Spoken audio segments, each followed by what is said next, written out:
What kind of person would use YouTube's algorithm to boost views? Freddy Foxy Chicobani. A rat like you won't get far. Cast.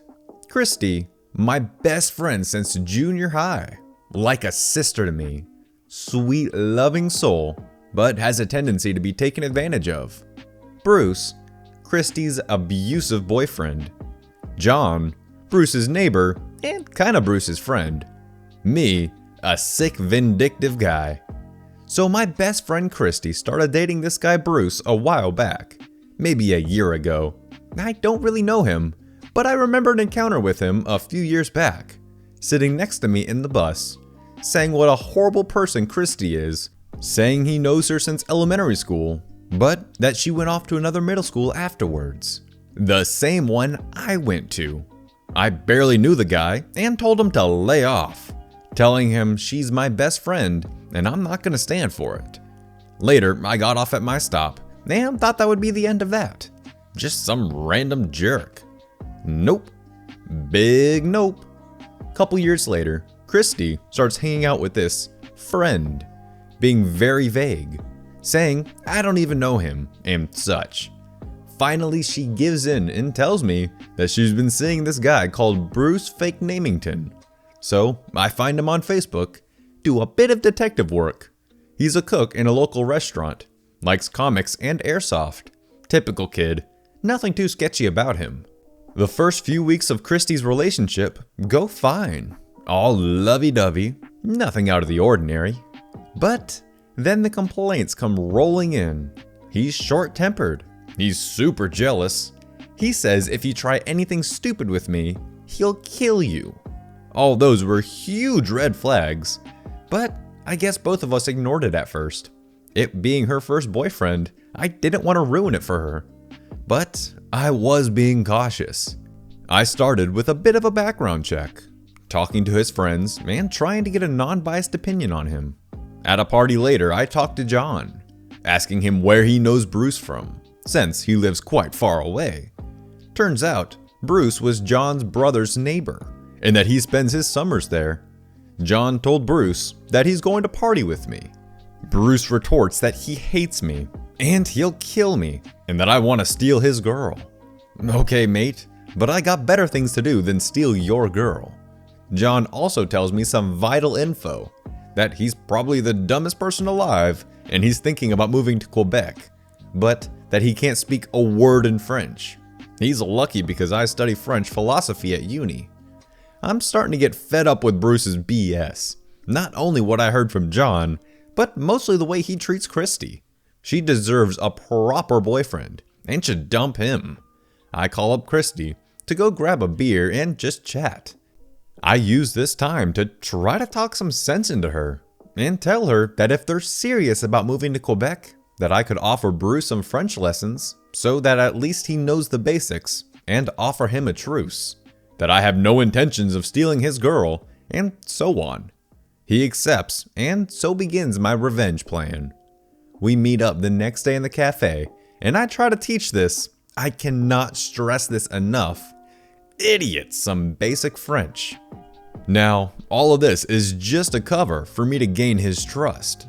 This goes on for a few weeks, and then comes a lesson like any other, except I arrive a bit early, and I'm messing around on my computer.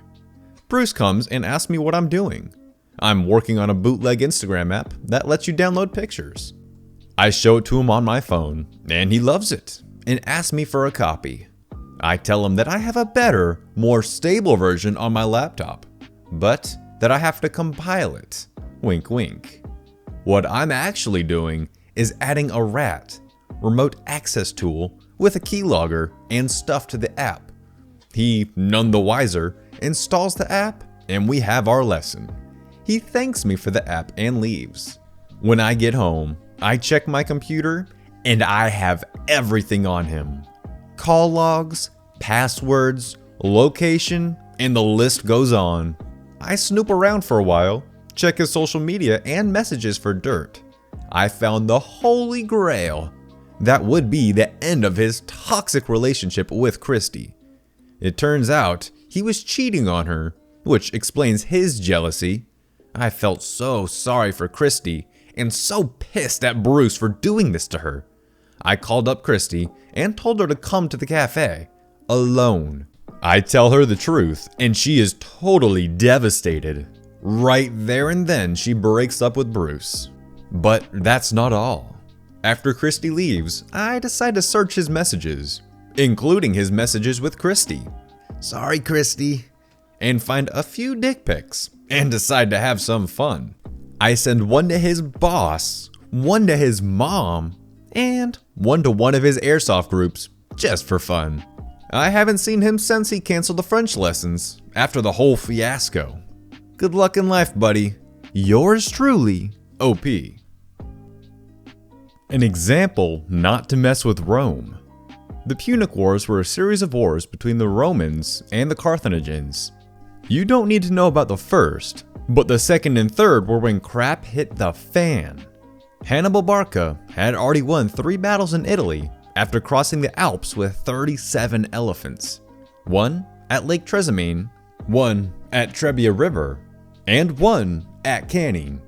Cannae was really the battle that set it off. In short, the Romans made a push into the Carthaginian army. The Carthaginian wings advanced, while the cavalry chased the Romans. Then, the cavalry came from behind and encircled the Romans. It was a bloodbath. Thousands of Romans were killed, a fifth of Rome's male population. One source even stated that the Carthaginians only took prisoners because their arms got tired from killing. Rome, however, did not surrender. They just let Hannibal exhaust himself fighting battles on the countryside.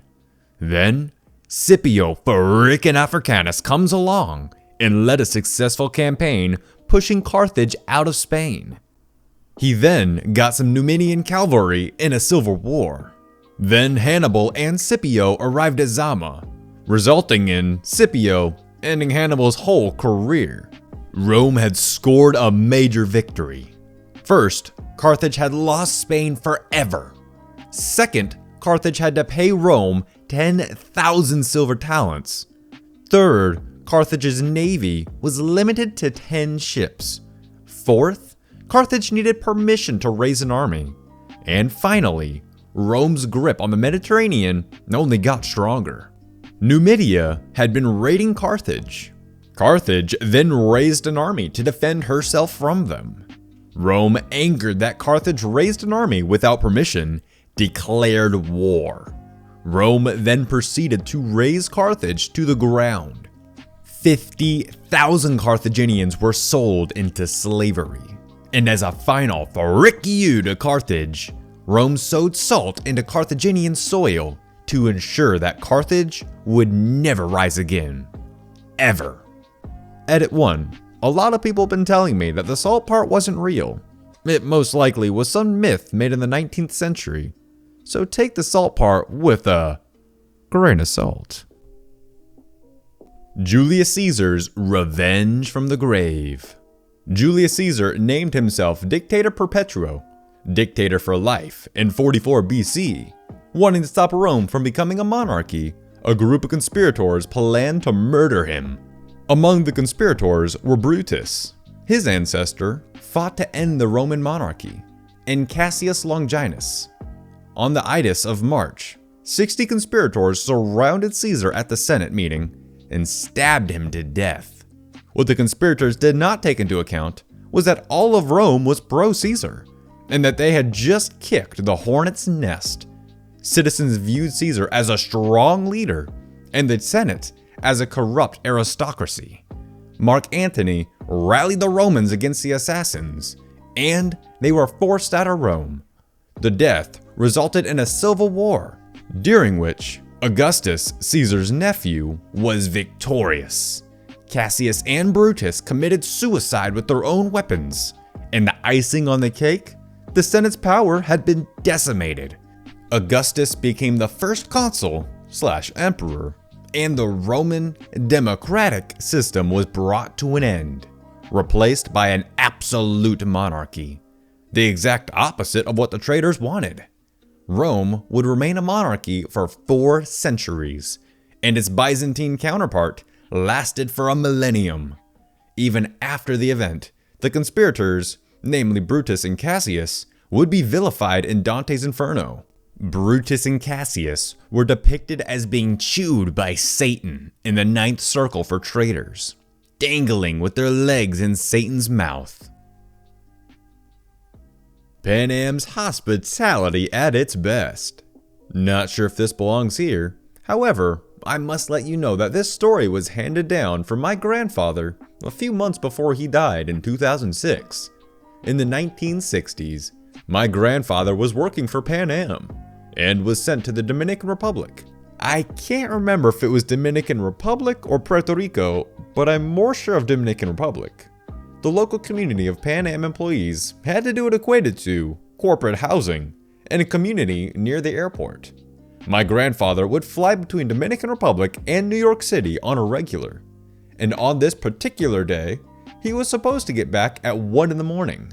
Over the prior 3 to 4 weeks, there had been some break-ins in the PanAm community housing, where the housewives were getting raped and any valuables stolen from their homes. My grandmother, being the badass that she was, and having 3 younger children in the house, refused to be a victim. She saw a pattern in the break-ins and determined that her house would be next. But if you heard my grandfather tell the story, she had a gut feeling that night. My grandmother put my father and my uncles to sleep earlier than usual that night, and then proceeded to pull out the shotgun and wait. According to my grandfather, she waited with the lights off in the house, sitting on a stool about 5 to 6 feet in front of the front door, holding a double-barrel shotgun. After a couple of hours, she heard someone messing with the front door locks, so she promptly got ready. Because if it had been my grandfather, she would have heard keys. The would-be rapist knocked down the door to see a little lady pointing a double-barrel shotgun right at him. Now, I would like to say before this next part that I never knew my grandmother was this much of a badass until I heard this story.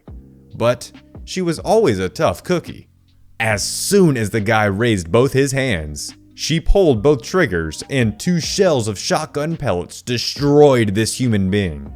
My grandmother then proceeded to pull a call into the airport to inform my grandfather as soon as he got in to hurry home, that there was a family emergency. This being a foreign country, and my grandmother not knowing how the local police would react. My grandfather got home as soon as he landed and got the news to see the body laying by the front door, and my grandmother in the throes of cleaning up the blood. My grandfather, without a word, just went a couple houses down to the few people who he trusted and enlisted their help. They promptly tied the body by a rope to the back of their pickup and started driving. He said they spent hours dragging this body through the mountain roads until there wasn't any of the body left, grinding it away using the road.